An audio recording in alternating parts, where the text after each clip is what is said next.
প্রার্থী হয়েছে 10 দিন আগে, 9 দিন এলাকায় ঘুরেছে।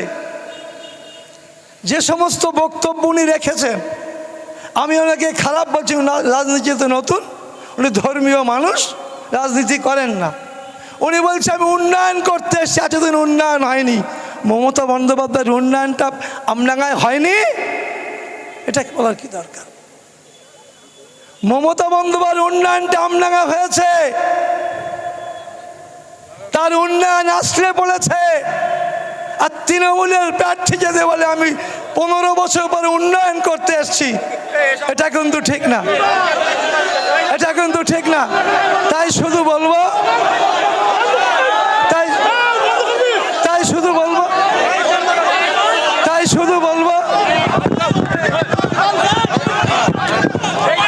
আপনারা সবাই চুপ করেন, বসেন।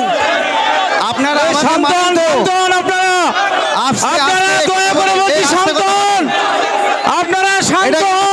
জিনিস খুব খারাপ, আমাকে কথা বলতে দাও। আপনারা সবাই বসেন, আপনারা সবাই বসেন, আমি বসতে বলছি, আপনারা বসেন। আপনার কথা শুনছেন না?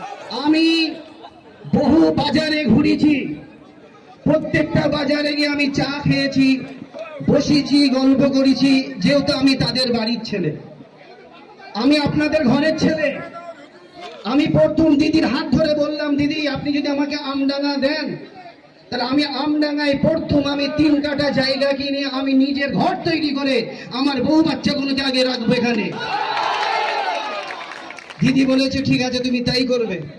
আমি এখানে অনেক বাজারে ঘুরেছি, বাজারের অনেক মানুষ আমাকে বলেছে হুজুর সাহেব আমরা চা খেতে বসি, ডাক্তারের কাছে আসি, ওষুধ নিতে আসি, হঠাৎ যদি আমাদের কারো পেশাব লাগে বা বাথরুম লাগে আমাদেরকে বাড়ি ছুটতে হয়, না রে মসজিদে ঢুকতে হয়, না রে মন্দিরের পাশে যে বাথরুমগুলো আছে সেখানে আমাদের ছুটতে হয়। তা আমি তাদেরকে কথা দিয়েছি আপনারা দিদিকে জিতাবেন, প্রার্থী দেখবেন না, প্রার্থী দেখবেন না। আপনাদের সব থেকে মাথার মণি হলো দিদি। আর আমি কাসেম সিদ্দিকী যতটা মুসলমান ভাইদের, ততটা আমি হিন্দু ভাইদের, ততটা আমি খ্রিস্টান ভাইদের, আমি এই আমডাঙ্গা আমি আজকে এখানে শপথ করছি, এই আমডাঙ্গাকে আমি সাজাবো সাজাবো সাজাবো ইনশাআল্লাহ। আমি জানেন আমার দিদির সঙ্গে আমার সবাই সম্পর্ক আছে, যত নেতা মন্ত্রী সবার সঙ্গে দিদির একটা আলাদা সম্পর্ক আছে, সবার সঙ্গে সম্পর্ক আছে।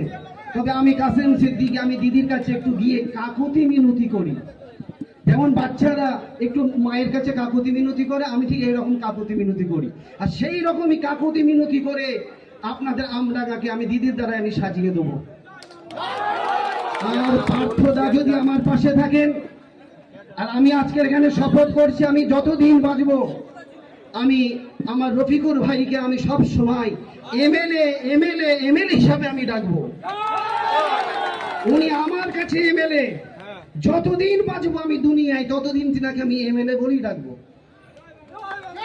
আর যে কথা বলতে আমি অনেক দূরে চলে যাচ্ছি, প্রত্যেকটা বাজারে বাজারে যেসব বড় বাজার আছে সেই সব বড় বাজারে আমি একটা করে বাথরুম করব এবং পানির ব্যবস্থা করব। এবং এখানে যেখানে বিডিও অফিস আছে সে বিডিও অফিসের পাশে একটা পানির ব্যবস্থা করব, থানার পাশে পানির ব্যবস্থা করব এবং বাথরুমের ব্যবস্থা করব। কেন এখানে এই প্রবলেম, আমি মানুষের সঙ্গে মিশছি, আমি এমন একটা পরিবার থেকে লগন করি, এমন একটা পরিবার থেকে আমি এসেছি, আমার কাছে হিন্দু মুসলমান দলিত আদিবাসী নাই, আমার কাছে একটাই হলো মানব সেবা করতে হবে। অতএব কারা কি বলছে আপনারা কান দিবেন না, আমি কিন্তু কাজ করতে এসেছি, আমার কাছ থেকে আপনারা কাজ বুঝে নেবেন।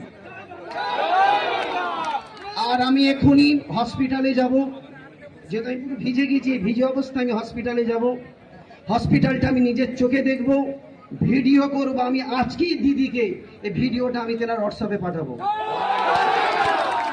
এবং আমি এখন ওই হসপিটাল থেকে ঘুরে আমি একটু বিডিও অফিসে আসব, যেহেতু অনেকজনের নাম বাদ যাচ্ছে, অনেকজনের নাম বাদ যাচ্ছে বা অনেকজনের নাম লিস্টে আছে। মিনতি করে বলবো, আপনি যত দ্রুত পারেন, 40 না 42,000 হয়েছে, ওইটা 35,000 আপনাকে কমপ্লিট করতে হবে। আপনার খুশি তো? যেহেতু এখন আজ পর্যন্ত আমি প্রতিদিন লাগাতার খোঁজ খবর নিচ্ছি, 14,000 নাকি 800 কমপ্লিট হয়ে গেছে। উনি আমাকে বলেছেন, বিডিও সাহেব আমরা দ্রুত চেষ্টা করছি। আমি দিদির সঙ্গে কথা বলবো, আমার অভিষেক ব্যানার্জি আমার দাদাকেও আমি বলবো যত দ্রুত আমার আমডাঙ্গাটাকে ঠিক করা যায়। আপনারা দিদির পাশে আছেন তো? সবাই আমার সঙ্গে জোরে বলেন জয় বাংলা।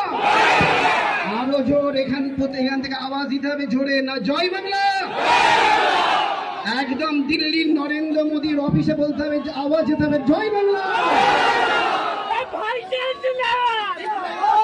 আপনারা দিদিকে, আপনারা আর একটা কথা বলি, আমি কাল থেকে প্রত্যেকটা পঞ্চায়েতে যাব। তবে পঞ্চায়েতে যাবার আগে কথা শোনেন, কথা বলছি তো। আপনারা আমার দিকে তাকান।